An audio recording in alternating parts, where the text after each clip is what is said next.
Hi friends, నింపుడు బీరకాయ జొన్న రొట్టె తయారు చేయ విధానము. బీరకాయను చిక్కుదీసి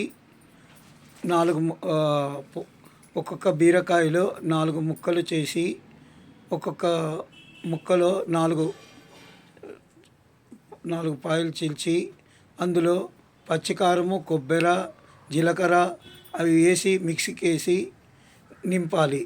తర్వాత ఆనియన్స్ కూడా 4 ముక్కలుగా కొయ్యాలి. తర్వాత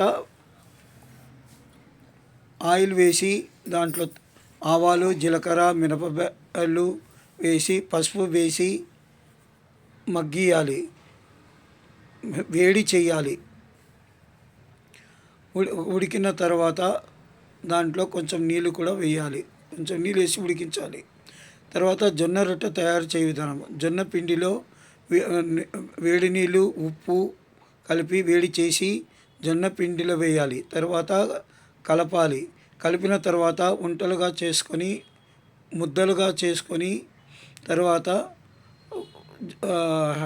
హ్యాండ్తో చేస్తే బాగుంటుంది.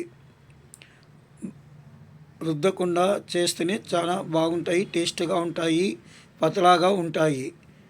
మిషన్ చేసిన వాటికంటే చేతితో హ్యాండ్తో చేసినవి చాలా టేస్టీగా ఉంటాయి. ఈ జొన్న రొట్టెలు చాలా టేస్టీగా ఉంటాయి. షుగర్ ఉన్నవాళ్ళు కూడా తింటే చాలా మంచిది. జొన్న రొట్టెలో ఆయిల్ ఉండదు కాబట్టి ఆరోగ్యానికి కూడా మంచిది.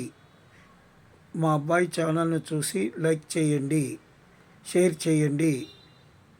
కేదార్ రుచితో దిల్కుష్ సబ్స్క్రైబ్ కూడా చేయండి. Thanks for watching this video.